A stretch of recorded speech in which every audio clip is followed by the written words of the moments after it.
കേരളത്തിലെ ഏറ്റവും കൂടുതലൊരു അടുത്തിടെയായിട്ട് വിവാദമായ ഒരു വിഷയമാണ് മുട്ടിൽ മരമുറി കേസ്.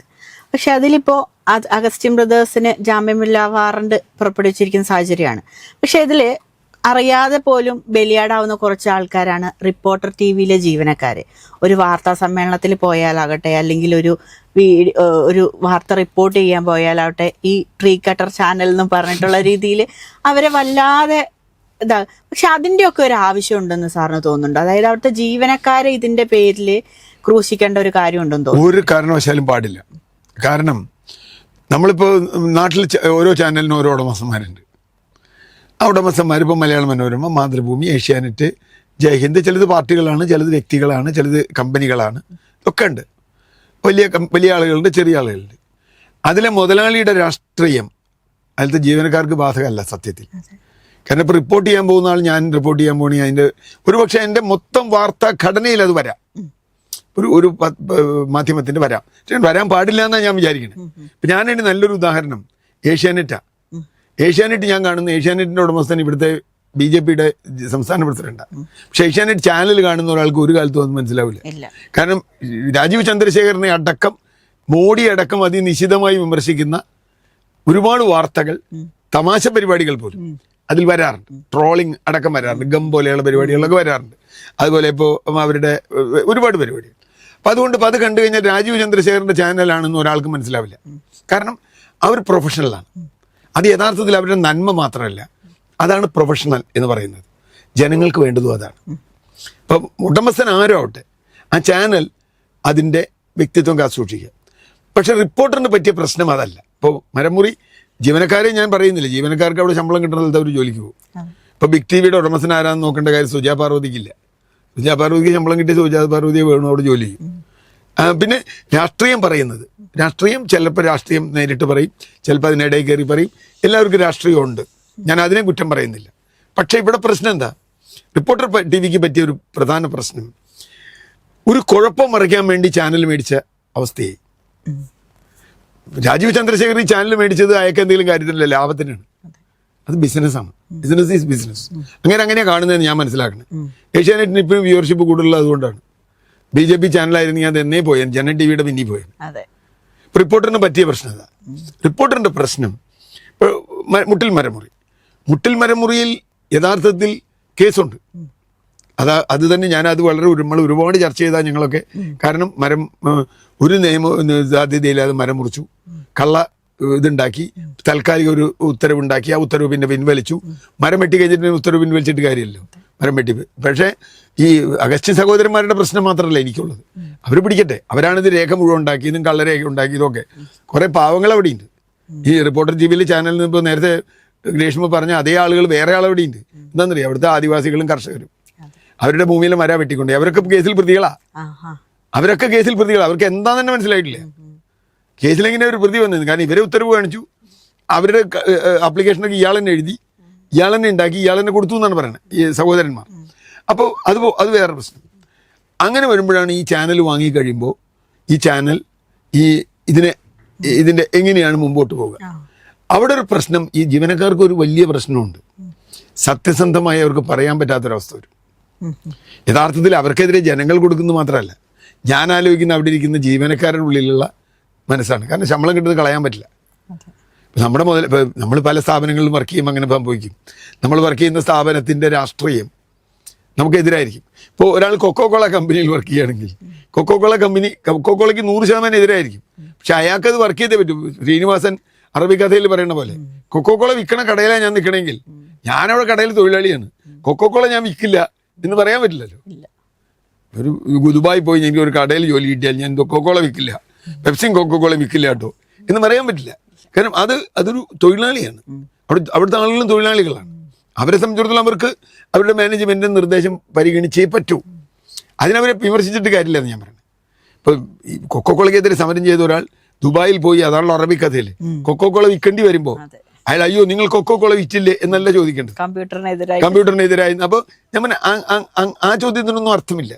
പ്രശ്നം എന്താ? തൊഴിലാളികളെ നമ്മളങ്ങനെ വിമർശിക്കേണ്ട കാര്യമില്ല. പക്ഷെ അതിന് കുഴപ്പമെന്താ വെച്ചാൽ, ഇപ്പോൾ മുട്ടിൽ മരമുറി കേസായാലും, മുമ്പലത്തെ മാംഗോ ആയാലും, ഇപ്പോഴുള്ള മെസ്സി വിവാദമായാലും, സ്റ്റേഡിയം വിവാദമായാലും, ഇതിലൊക്കെ തന്നെ പ്രതിസ്ഥാനത്ത് വരുന്ന ഒരേ കൂട്ടരാണ്. അവരെ ന്യായീകരിക്കേണ്ടി വരിക എന്ന് പറയുമ്പോഴാണ് പ്രശ്നം. അതാ ഞാൻ പറഞ്ഞത്. ഇപ്പൊ BJP ന്യായീകരിച്ചുകൊണ്ട് നാളെ ഏഷ്യാനെറ്റ് വന്നാൽ, കേരളത്തിലെ BJP ന്യായീകരിച്ചുകൊണ്ട് ഏഷ്യാനെറ്റ് ചാനൽ വന്നാൽ, ആ ഏഷ്യാനെറ്റ് ചാനലിലെ ജീവനക്കാർ പകുതി വരെ വിട്ടുപോകും. കാരണം അവരെ സംബന്ധിച്ചിടത്തോളം അവർ സ്വതന്ത്ര നിലപാടെടുത്ത് വന്നിട്ടുള്ളവരാണ്. അവരങ്ങനെയാണ് ശീലിപ്പിച്ചിട്ടുള്ളത്. അപ്പം അത് ഒരു സ്വാധീനം ഇല്ല എന്നല്ല ഞാൻ പറയുന്നത്. സ്വാധീനം ഉണ്ടാവില്ല എന്ന് പറയുന്നില്ല. ഏത് ചാനലിൻ്റെയും മുതലാളിയുടെ ഒരു സ്വാധീനം ഉണ്ടാവും. പക്ഷേ അവിടെ നിൽക്കുന്ന ആളുകളുടെ എന്താ പറയുക, അവരുടെ ഒരു ആത്മവിശ്വാസം ഉണ്ടല്ലോ, അത് തകർക്കുന്ന രീതിയിലാണ് ആ ചാനൽ പോകുന്നതെന്നൊരു അഭിപ്രായം എനിക്കുള്ളത്. കാരണം ഇപ്പം എനിക്ക് അരുൺകുമാറിനെയൊക്കെ അറിയാം. അരുൺകുമാറൊക്കെ എനിക്ക് വളരെ ബഹുമാനമുള്ളൊരു മാധ്യമപ്രവർത്തകനാണ്, നല്ല സുഹൃത്താണ്. പക്ഷെ അദ്ദേഹത്തിൻ്റെയൊക്കെ കാണുമ്പോൾ എനിക്ക് വല്ലാത്ത വിഷമം തോന്നുന്നുണ്ട്. കാരണം സാമാന്യ ബുദ്ധിക്ക് അറിയാതെ നുണയാണ്. അതായത് മറ്റൊരു ചാനലില് ഇതേ വാർത്ത വേറെ രീതിയിൽ പറഞ്ഞിട്ടാണ് ഇപ്പുറത്ത് ചെല്ലുമ്പോൾ അവരനുകൂലിച്ച് പറയേണ്ടി വരും. അതാ ഞാൻ പറഞ്ഞു. അപ്പൊ അത് മാത്രമല്ല, ഇപ്പൊ മുട്ടിൽ മരമുറി കേസ് ഞാൻ അരുൺകുമാറുമായിരുന്നു ചർച്ച ചെയ്തിട്ടുണ്ട് വേറൊരു ചാനലിൽ. മുട്ടിൽ മരമുറി കേസിന്റെ എല്ലാ ഘടകങ്ങളും, കാരണം അത് അന്ന് വളരെ സത്യസന്ധമായിട്ടാണ് ചെയ്തത്. ഇപ്പൊ അത് പറയാൻ പറ്റില്ല. ഞാൻ പറഞ്ഞേ അത് നമ്മുടെ ഓപ്ഷനാണോ? ഇപ്പൊ നമ്മുടെ ഓപ്ഷനാണ്. ചിലപ്പോൾ നമുക്ക് ഓപ്ഷൻ ഉണ്ടാവൂല. ഇപ്പൊ ഞാൻ നേരത്തെ പറഞ്ഞു ശ്രീനിവാസന് മറ്റേ അറബിക്കഥയിൽ ഓപ്ഷനൊന്നും ഉണ്ടാവില്ല. നമ്മളെന്ത് ചെയ്യാനാണ്? നമുക്ക് പോരില്ല എന്ന് വൃത്തിയില്ല, ചിലപ്പോൾ അനുഭവിക്കേണ്ടി വരും. പക്ഷെ അങ്ങനെ വേണ്ടവരാണോ മാധ്യമപ്രവർത്തകർ എന്നൊരു ചോദ്യമുണ്ട്. ഇവിടെ മാധ്യമപ്രവർത്തകർക്കെതിരെ പറയുന്നതിൽ ഒരർത്ഥവുമില്ല. കാരണം അവർ വെറും ജോലിക്കാരാണ്. ഞാൻ അങ്ങനെ അതിനെ കാണുന്നത്. ജോലിക്കാരാണ്. ഗതികേട് കൊണ്ട് അതിൽ ജോലി ചെയ്യുന്നതാവാം. നാളെ മറ്റൊരു ചാനലിൽ അവർ വന്നാൽ അവരിതേ കാര്യം തന്നെ തിരിച്ചു പറയേണ്ടിയും വരും. പിന്നെ മാധ്യമം അങ്ങനെയാണല്ലോ.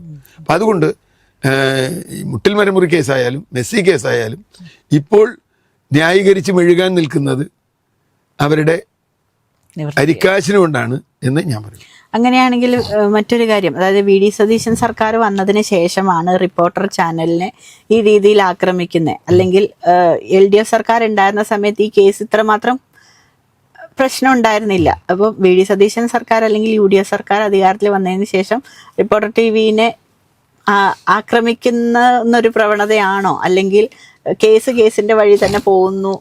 ഞാൻ അങ്ങനെ കാണുന്നുള്ളൂ. കേസ് മുട്ടിൽ മരമുറി കേസ് ഇപ്പം ഉണ്ടായതല്ല, പിണറായി സർക്കാരിന്റെ കാലത്ത് എടുത്ത ചാർജാണ്. ആ കേസ് പതുക്കെ പോകുന്നു എന്നുള്ളത് ചെറു പ്രശ്നം. അത് തണുപ്പിച്ചിട്ടു. ഇവരെ രക്ഷിക്കാൻ പിണറായി സർക്കാർ ശ്രമിച്ചു. അത് തെറ്റായിരുന്നു എന്ന് തന്നെയാണ് ഞാൻ കാണുന്നത്.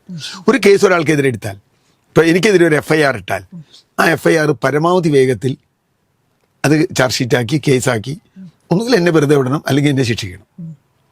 അത് നീണ്ടുപോകാൻ ഗവൺമെന്റ് കൂട്ടുനിന്നു എന്ന് പരാതി അന്ന് തന്നെയുണ്ട്. ഈ മരം മുറിക്കാനും ഗവൺമെന്റിന്റെ ചില ആളുകൾ കൂട്ടുനിന്നു എന്ന പരാതി അന്നുണ്ട്.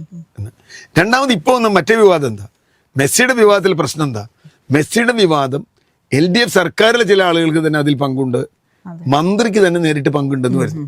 അപ്പൊ തീർച്ചയായിട്ടും UDFനെ സംബന്ധിച്ചിടത്തോളം അത് അന്വേഷിക്കേണ്ട കാര്യമുണ്ട്. കാരണം ഈ കാര്യം UDF അന്നേ ഉന്നയിച്ചിട്ടുള്ള കാര്യമാണ്. UDF ഇപ്പോൾ ഉന്നയിക്കുന്ന കാര്യമല്ല.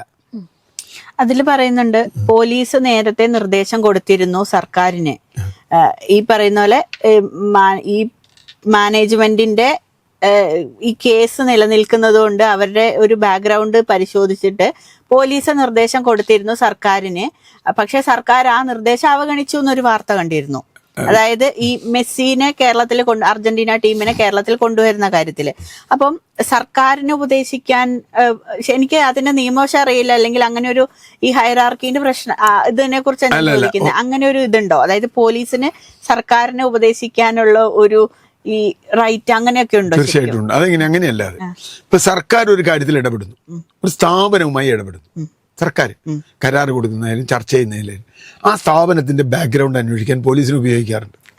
പോലീസിന് മാത്രമല്ല, ഇപ്പൊ ധനകാര്യ എക്കണോമിക് അഫയേഴ്സ് ഡിപ്പാർട്ട്മെന്റ് ഒരു സ്ഥാപനം നമ്മുടെ അടുത്തൊരു ഇന്ന ജോലി ചെയ്യാന്ന് പറഞ്ഞ് വരികയാണ്. ഇപ്പൊ മെസ്സേജ് ഞാൻ കൊണ്ടുവരാം എന്ന് പറഞ്ഞ് ഞാൻ നാളെ VD സതീശിന്റെ അടുത്ത് ചെല്ലാണ്. അപ്പൊ VD സതീശ് ചോദിക്കും ഏത് സ്ഥാപനം കൊണ്ടുവരണേ? ഞാനൊരു കമ്പനിയുടെ പേര് പറയും. അപ്പൊ സതീശ് സർക്കാർ ചെയ്യേണ്ട കാര്യം എന്താ അറിയും?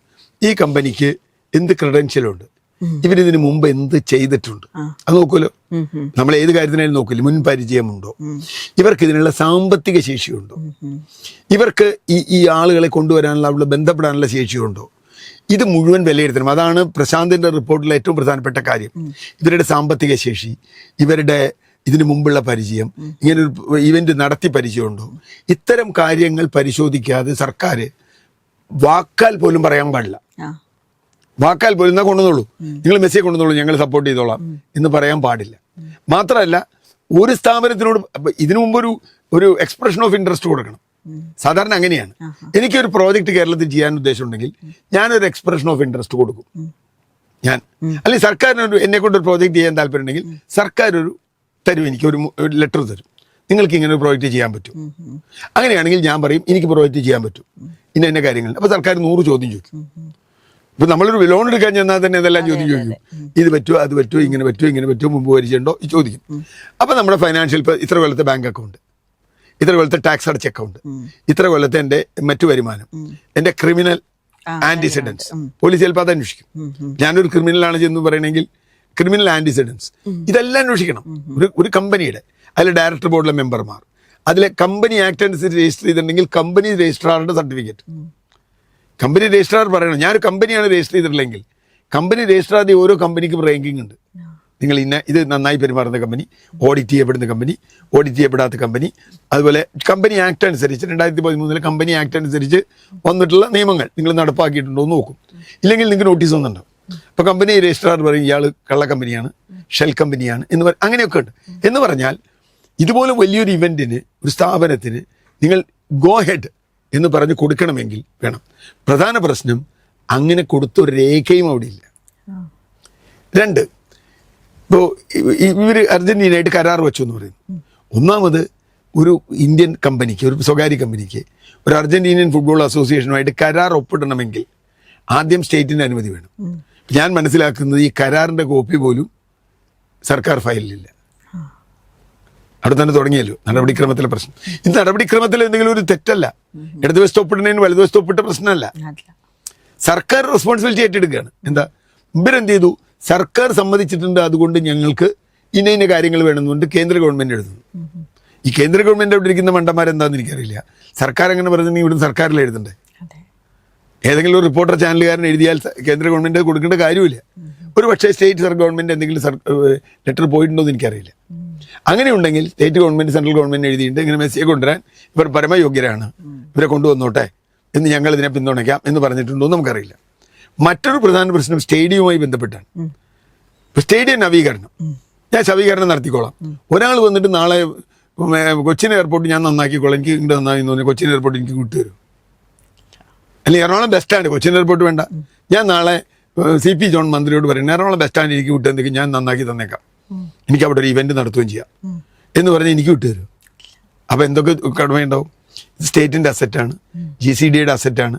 അങ്ങനെ ഒരു അസറ്റ് കൈമാറുമ്പോൾ അതിന് ചില ഡോക്യുമെന്റ്സ് വേണ്ടേ? എന്താണ് നിങ്ങൾ ചെയ്യാൻ പോകുന്നത്, എന്താണ് അതിൻ്റെ ഡോക്യുമെന്റ്, എന്താണ് DPR, എന്താണ് നിങ്ങളുടെ പ്രോജക്റ്റ് റിപ്പോർട്ട്, എന്താണ് നിങ്ങളത് ചെയ്താൽ എങ്ങനെയാണ് ഈ പണം തിരിച്ചു മേടിക്കുക? ഇപ്പം 300 കോടി രൂപ ഞങ്ങൾ മുടക്കും എന്ന് പറയുന്നു. ഈ 300 കോടി രൂപ നിങ്ങൾ എങ്ങനെ തിരിച്ചു കിട്ടും? ഇതിൽ സർക്കാരിന് എന്താണ് ലാഭം, സർക്കാരിന് എന്താണ് നഷ്ടം, സർക്കാരിന് എവിടെയാണ് നിയന്ത്രണം? ഇപ്പം ഇയാളിത് ചെയ്തിട്ട് സ്റ്റേഡിയം പൊളിച്ചിട്ട് ഇയാൾ പോയി നോക്കിയാൽ സർക്കാരിന് എന്ത് ചെയ്യാൻ പറ്റും? അങ്ങനെ ഒരു സംഗതി ഇല്ലല്ലോ. ഞാൻ 70 കോടി രൂപയുടെ വർക്ക് ചെയ്യാന്നുണ്ട്. ഞാൻ എന്താ പറഞ്ഞു, എറണാകുളം ബസ് സ്റ്റാൻഡ് ഞാൻ അങ്ങ് മേടിക്കുകയാണ്, ഞാൻ വർക്ക് ചെയ്യാന്ന് പറഞ്ഞാൽ എനിക്ക് KSRTC പറയണം പണിതോ, അല്ലെങ്കിൽ CP ജോൺ എന്നെ വിളിച്ച് പറയാം പണിതോ, കുഴപ്പമില്ല. ഞാൻ അവിടെ ചെന്ന് ഒക്കെ ആയിട്ട് പൊളിച്ചിട്ട് ഞാൻ സ്ഥലം വിട്ടു എന്ത് ചെയ്യും? അപ്പോൾ പ്രശ്നം എന്താ വെച്ചാൽ ഇതൊന്നും അടിസ്ഥാനപരമായ രേഖകളില്ല, രേഖകൾ വേണ്ട രീതിയിലില്ല, ഇവരുടെ ബാക്ക്ഗ്രൗണ്ട് പരിശോധിച്ചിട്ടില്ല. പിന്നെ ഒരു വിദേശ കമ്പനിക്ക് പണം അയക്കുമ്പോൾ ഇപ്പം ഏറ്റവും കൂടുതൽ പോകുന്നത് GST ആണ്. നിങ്ങൾ ഇൻവോയ്സ് രജിസ്റ്റർ ചെയ്താൽ GST അടയ്ക്കണം. ഞാൻ പണം അടയ്ക്കണ്ട, ഞാൻ പണം അയക്കണമെന്നില്ല. ഞാനിപ്പോൾ ഈ അടുത്ത ദിവസങ്ങളിൽ എൻ്റെ മകൾക്ക് കുറച്ച് പൈസ കാനഡയ്ക്ക് അയക്കാൻ വേണ്ടി ഞാൻ സ്റ്റേറ്റ് ബാങ്കിൽ ചെന്നു. അവിടെ പഠിക്കുകയാണ്, അവൾക്ക് പൈസ അയക്കണം. സ്റ്റേറ്റ് ബാങ്ക് എനിക്കറിയില്ലായിരുന്നു, ഞാൻ ഇതുവരെ അയച്ചിട്ടുമില്ല. അപ്പോൾ അവൾക്ക് എന്തോ ഒരു വീട് മേടിക്കാൻ എന്തോ ഒരു പൈസ വേണമെന്ന് പറഞ്ഞു. ഞാൻ അയക്കാൻ എന്ന് പറഞ്ഞു 18% GST അടയ്ക്കണം എന്ന് പറഞ്ഞു. അപ്പോൾ ഞാൻ നോക്കിയപ്പോൾ 1 ലക്ഷം രൂപ അയക്കണേ 18,000 രൂപ ഞാൻ GST അടയ്ക്കണം. ഭയങ്കര നഷ്ടമല്ലേ? സർക്കാരിന് നികുതി കൊടുക്കണേ എൻ്റെ പൈസയിലേ പോണേ, ഞാൻ എൻ്റെ കുട്ടിക്ക് കൊടുക്കണ പൈസയിലേ കുറയണേ. അപ്പം ഞാൻ പറഞ്ഞു ഞാൻ അയക്കുന്നില്ല എന്ന് പറഞ്ഞു. ഞാൻ വേറെ വഴി നോക്കി. യൂണിമണിയോ അങ്ങനെയുള്ള ഏജൻസീസ് ഉണ്ട്, തോമസ് കുക്ക് അങ്ങനെയുണ്ട്, അവരാണെങ്കിൽ ഇത് വേണ്ട. അപ്പോൾ ഇത് GST അടയ്ക്കണം. ഞാൻ പൈസ അടച്ചിട്ടുണ്ടെങ്കിൽ ഒഫീഷ്യലായിട്ട് അയച്ചിട്ടുണ്ടെങ്കിൽ GST അടയ്ക്കണം. അപ്പോൾ GST അതിൻ്റെ ഈ 126 കോടിയുടെ 18% വരുമ്പോൾ കുറേ പൈസ പോകും. 24 കോടി എന്തോ വരുന്നുണ്ട്. അപ്പോൾ ആ പൈസ അടയ്ക്കണം. അപ്പോൾ ഇങ്ങനെ തുടങ്ങി കേസുകൾ വരും. ഇത് വരുമ്പോൾ ബാക്ക്ഗ്രൗണ്ടിൽ ഇവരുമായിട്ടൊരു കണക്ഷനും ഇല്ല. ഇപ്പൊ ഗവൺമെന്റിന്റെ സ്റ്റാൻഡിലൊരു പ്രശ്നമുണ്ട്. കഴിഞ്ഞ ഗവൺമെന്റ് ഇത് ഗവൺമെന്റ് പ്രോജക്റ്റ് ആണോ എന്ന് ചോദിച്ചാൽ ആ ചോദ്യത്തിന് യെസ് എന്നോ നോ എന്നോ ഉത്തരമില്ല. ഗവൺമെന്റ് പ്രോജക്റ്റ് അല്ല, റിപ്പോർട്ടർ ചാനലിന്റെ സ്വന്തം പ്രോജക്റ്റ് ആണെങ്കിൽ ഗവൺമെന്റ് പറയാം ഞങ്ങൾക്കറിയില്ല മാഷെ, അവരെന്തോ ചെയ്തു, ഒരു മെസ്സിയെ കൊണ്ടുവരികയെ എംബാപ്പയെ കൊണ്ടുവരിക എന്തെങ്കിലും ചെയ്തോട്ടെ, ഞങ്ങൾക്ക് എന്താ വിരോധം എന്ന് വേണമെങ്കിൽ പറയാം. പക്ഷെ അങ്ങനെയല്ല. ഈ അബ്ദുറഹ്മാൻ സ്പെയിനിൽ പോയി എന്ന് പറയുന്നു, അവിടെ പോയി മെസ്സിയെ കണ്ടു എന്നോ കണ്ടില്ല എന്നെന്തോ പറയുന്നു. അപ്പോ അതെന്തിനാണ് കുട്ടികളോട് മെസ്സിയെ കൊണ്ടുവരുമെന്ന് പറയുന്നു. മെസ്സിയെ കൊണ്ടുവരുമെന്ന് അബ്ദുറഹ്മാൻ പറയുമ്പോൾ അബ്ദുറഹ്മാൻ വെറും അബ്ദുറഹ്മാൻ അല്ല, കേരളത്തിലെ കായിക മന്ത്രിയാണ്. ഞാൻ പിന്നെ മനസ്സിലാക്കുന്നത് മുഹമ്മദ് ഹനീഷ് ഇതിനെതിരായി റിപ്പോർട്ട് കൊടുത്തു. നമ്മുടെ എറണാകുളം ജില്ലാ കളക്ടറായിരുന്ന അദ്ദേഹം ഇതിനെതിരായി റിപ്പോർട്ട് കൊടുത്തു എന്നൊരു വാർത്ത ഈ അടുത്തിറക്കിയുണ്ട്. അദ്ദേഹത്തിന്റെ റിപ്പോർട്ട് ഒരു വലിച്ചു കയറി കളഞ്ഞു. പ്രശ്നം എന്താ വെച്ചാൽ IAS ഉദ്യോഗസ്ഥർക്ക് കുഴപ്പമുണ്ട്. അവരിങ്ങനെ ഒരു സാധനം ചെയ്യുമ്പോൾ 100 കാര്യം നോക്കും. നോക്കാതെ പറ്റില്ല. കാരണം മന്ത്രി പോവും, ഇവർ പിന്നെ കോടതി പോവും, ഇവർ കോടതി പോകേണ്ടി വരും, ഇവരുടെ പെൻഷൻ പോവും, ഇവരുടെ സർവീസ് പോവും. അതുകൊണ്ട് അവർ കുറച്ചുകൂടി ശ്രദ്ധിക്കും. അതുകൊണ്ട് ഇവിടെ IAS കാരെയൊക്കെ തൊടിയിക്കാതെ ഉള്ള കളിയാണ് കളിച്ചത്. അതുപോലെ തന്നെ N പ്രശാന്തിനെ LDF സർക്കാർ വളരെ അധികം ഉപദ്രവിച്ച ഒരാളാണ്, ഒരു IAS ഉദ്യോഗസ്ഥനാണ്. പക്ഷെ N പ്രശാന്ത് തിരിച്ച്, അതായത് UDF സർക്കാരിന്റെ ഭാഗമായി ഇപ്പോൾ സസ്പെൻഷനൊക്കെ കഴിഞ്ഞ് തിരിച്ചു വന്നപ്പോൾ N പ്രശാന്താണ് ഈ റിപ്പോർട്ടർ ചാനലിനെതിരെയും സർക്കാരിനെതിരെയും മുൻപന്തിയിൽ നിൽക്കുന്നത്. അല്ലെങ്കിൽ ഈ പറയുന്ന പോലെ സ്പോർട്സ് കൗൺസിലിന്റെ തലപ്പത്തെത്തിയത് കൊണ്ടും അന്വേഷണങ്ങളും പ്രഖ്യാപിച്ചതൊക്കെ N പ്രശാന്താണ്. അപ്പം കിട്ടിയ അല്ലെങ്കിൽ ഇത്രയും നാൾ അനുഭവിച്ച പ്രശ്നങ്ങളൊക്കെ തിരിച്ചു കൊടുക്കുന്നതായിട്ട് അല്ല, ഞാൻ അത് അങ്ങനെ കാണുന്നില്ല. അങ്ങനെ ചെയ്യാൻ ഒരു IAS ഉദ്യോഗസ്ഥന് ബുദ്ധിമുട്ടാണ്. കാരണം എന്താ വെച്ചാൽ അങ്ങനെ ചെയ്യണമെങ്കിൽ IAS കാരൻ്റെ എപ്പോഴും അവരുടെ ഒരു മാനുവൽ ഉണ്ട്. ആ മാനുവൽ വിട്ട് അവർ കളിക്കില്ല. ഒരു IAS ഉദ്യോഗസ്ഥനും കളിക്കില്ല. ആ മാനുവൽ വിട്ട് അവരൊരു തീരുമാനം എടുക്കില്ല. കാരണം അതുകൊണ്ട് 90% IAS കാരെ ശിക്ഷിക്കാൻ ബുദ്ധിമുട്ടാണ്. പിന്നെയുള്ള പ്രശ്നം എന്താ വെച്ചാൽ ഏതെങ്കിലും രാഷ്ട്രീയ നേതാക്കൾ വല്ലാത്ത പ്രഷർ ചെലുത്തി ചെയ്യുന്ന ആളാണ്. അങ്ങനെ ചെലുത്താൻ കഴിയുന്ന ഒരാളല്ല പ്രശാന്ത്. നമുക്കറിയാം. പ്രശാന്ത് ഇപ്പം നിങ്ങൾ അധികം നോക്കണ്ട, ഒരു അധിക കാലം കഴിയുന്നതിന് മുമ്പ് സതീശന്റെ കടുത്ത വിമർശകനായി മാറുമെന്ന് ഞാൻ വിചാരിക്കണം. കാരണം പ്രശാന്ത് അങ്ങനെയാണ്. അതാ സത്യേന്ദ്ര ഉദ്യോഗസ്ഥർക്ക് അങ്ങനെ ചെയ്യാൻ പറ്റും, ഒരു ഗവൺമെന്റ് പറയുന്നൊന്നും ചെയ്യാൻ പറ്റില്ല. മാത്രമല്ല ഇവിടെ ഒരു ചോദ്യം, ഈ ഡോക്യുമെന്ററി എവിഡൻസ് വെച്ചിട്ടാണല്ലോ ഇവർ പറയണേ. മന്ത്രി പറഞ്ഞു മെസ്സിയെ കൊണ്ടുവന്നോളാൻ, മന്ത്രി പറഞ്ഞു മെസ്സിയെ കൊണ്ടിരുന്നു. അങ്ങനെ ഒരു വാക്കില്ല, അങ്ങനെ വാക്കിനൊരു വിലയുമില്ല. ഏത് ഡോക്യുമെന്റ്, നിങ്ങൾ എവിടുന്നാ ഡോക്യുമെന്റ് കിട്ടിയത്? നിങ്ങൾക്ക് പ്രശാന്ത് നോക്കിയത് ഫയലാണ്, അയാൾ സെക്രട്ടറിയാണ്. ഒരു സെക്രട്ടറി ഫയലാണ് നോക്കുക. കോടതി നോക്കണ പോലെ കോടതി പേപ്പറിലേ നോക്കുള്ളൂ. ഇപ്പോൾ ഹൈക്കോടതിയിൽ വന്നാൽ ഹൈക്കോടതി നിങ്ങൾ പറയണമെന്നല്ല കേൾക്കുക, പേപ്പർ നോക്കും. ആ പേപ്പർ നിങ്ങൾ വ്യാഖ്യാനിച്ച് പറയണനുസരിച്ച് ഹൈക്കോടതി തീരുമാനിക്കും. ഇവിടെയും പ്രശാന്ത് ഫയലാണ് നോക്കിയത്. ഔദ്യോഗികമായി ഒരു റെക്കോർഡും ഇത് സംബന്ധിച്ച് ക്ലിയർ ആയിട്ടില്ല. അവിടെയാണ് പ്രശാന്ത് പറഞ്ഞത്. നാളെ കോടതി പോട്ടെ, കോടതി പോകുമ്പോൾ ഇവർക്ക് അല്ലാതെ തെളിയിക്കാൻ പറ്റട്ടെ. ഇത് ചാനൽ ചർച്ചയിൽ തീരുമാനിക്കേണ്ട കാര്യമാണെന്ന് ഞാൻ വിചാരിക്കുന്നില്ല. അങ്ങനെ ഒരു ഇതില് തെളിയുവാണ്, കുറ്റം തെളിയുവാണ്. റിപ്പോർട്ടർ ചാനലും അതുപോലെ തന്നെ മുൻ സർക്കാരും ഇതുപോലെ തിരിമറി നടത്തിയിട്ടുണ്ട്, അല്ലെങ്കിൽ ഈ പറയുന്ന പോലെ ക്രമക്കേട് നടത്തിയിട്ടുണ്ടെന്ന് പറഞ്ഞു തെളിഞ്ഞു കഴിഞ്ഞാൽ ഇനി എന്തെങ്കിലും ശിക്ഷാ നടപടികൾ തീർച്ചയായിട്ടും ഉണ്ടാവും. അത് പക്ഷേ ഇപ്പോൾ പലതരത്തിലാണ് കേസ് വരിക. ഇപ്പോൾ വിജിലൻസ് കേസ് വരാം, അധികാര ദുർവിനിയോഗം നടത്തിയത്. അതിനിപ്പോൾ ഒരാൾക്ക് പൈസ കിട്ടിക്കൊള്ളുന്നില്ല, പൈസ കിട്ടിയും തെളിയിച്ചോളുന്നില്ല അധികാര ദുർവിനിയോഗത്തിന്. മറ്റൊന്ന്, ഇപ്പോൾ വേറൊരു കേസ് കേൾക്കുന്നത് ED വരാം. കാരണം ഈ 126 കോടി ഇവർ കൊടുത്തു എന്ന് പറഞ്ഞാൽ എവിടെ നിന്ന് ഉണ്ടാക്കിയെന്നുള്ളത് ആ ചോദ്യം വരാമല്ലോ. ഞാൻ 126 കോടി രൂപ അയച്ചു എന്ന് പറഞ്ഞാൽ എവിടെ നിന്നാണ് ഈ 126 കോടി രൂപ വന്നത് ചോദ്യം ഉണ്ടാവും. അത് തുടങ്ങി ഇപ്പോൾ GSTയുടെ കേസ് വരാം. അപ്പോൾ അഴിമതി കേസാവാം. പിന്നെ ക്രമക്കേടുകൾ എന്ന് പറഞ്ഞാൽ ഏതെങ്കിലും താല്പര്യത്തിനാണോ ക്രമക്കേട് നടത്തിയത്. ഇപ്പോൾ സ്റ്റേഡിയം വിട്ടുകൊടുത്തപ്പോൾ എന്ത് കരാറിന്റെ പുറത്താണ് സ്റ്റേഡിയം വിട്ടുകൊടുത്തത്? എന്താണ് അതിന്റെ DPR? അതിന് എക്സ്പ്രഷൻ ഓഫ് ഇൻട്രസ്റ്റ് വിളിച്ചോ? ഇതിനാണല്ലോ ക്രമക്കേട് എന്ന് പറയാം. ഇപ്പൊ നമ്മൾ ഏതെങ്കിലും ഒരാൾക്ക് അങ്ങനെ കൊടുക്കാൻ പറ്റില്ല. അങ്ങനെ ഞാൻ എറണാകുളം കൊച്ചി സ്റ്റേഡിയം നവീകരിക്കണമെന്നുണ്ടെങ്കിൽ ഞാൻ ചെയ്യേണ്ടത് എന്താ? ടെൻഡർ വിളിക്കണം, അല്ലെങ്കിൽ എക്സ്പ്രഷൻ ഓഫ് ഇൻട്രസ്റ്റ് കൊടുക്കണം. എന്നിട്ട് പലരെയും നിന്ന് വിളിക്കണം. 4 പാർട്ടി വന്നു, 4 പാർട്ടിയും കമ്പയർ ചെയ്തു. ഇതിൽ അപ്പോൾ ഈ പറഞ്ഞ ടെക്നിക്കൽ, കമേഴ്ഷ്യൽ, ലീഗൽ, ഇങ്ങനെ കമ്പാരിസൺ ഉണ്ട്. ഈ കമ്പയർ ചെയ്തു, റിപ്പോർട്ടർ TV ആണ് നല്ലത്. ഓക്കെ, ഒരു വിരോധമില്ല. ഇവിടെ അങ്ങനെ 2 പാർട്ടി വന്നു എന്നാ പറഞ്ഞത്. രണ്ടാമത്തെ പാർട്ടി ആരാന്ന് നമുക്കറിയില്ല. 2 പാർട്ടി വന്നു, പക്ഷെ ഇവരാണ് നല്ലതെന്ന് കണ്ടു, അത് കൊടുത്തു എന്നാണ്. അങ്ങനെയെങ്കിലും റിപ്പോർട്ടർ TV ഒക്കെ തെറ്റ് ചെയ്തെങ്കിൽ അപ്പോ ഈ പറയുന്ന പോലെ LDF സർക്കാർ അവർക്ക് ഇതേപോലെ എന്തെങ്കിലും നിയമ നടപടികൾ? അല്ല, നിയമ നടപടി ഞാൻ അതാ പറഞ്ഞേ.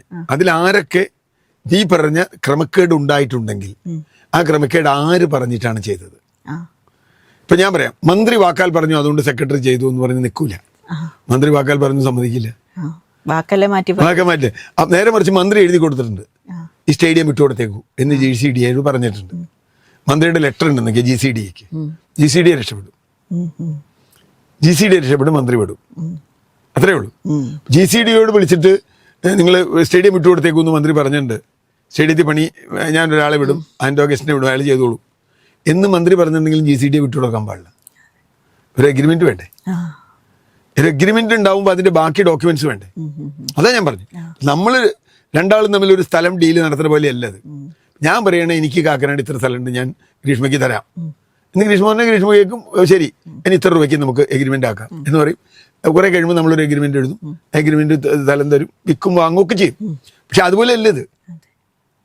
ഒരു എഗ്രിമെന്റ് ഇല്ലെങ്കിൽ, ഒരു കൃത്യം റിട്ടേൺ ഡോക്യുമെന്റ് ഇല്ലെങ്കിൽ ഇങ്ങനൊരു ഹാൻഡിങ് ഓവർ പറ്റില്ല. കാരണം കോടിക്കണക്കിന് രൂപയുടെ സമ്പത്താണ് നിങ്ങൾ കൈമാറ്റം ചെയ്യണേ.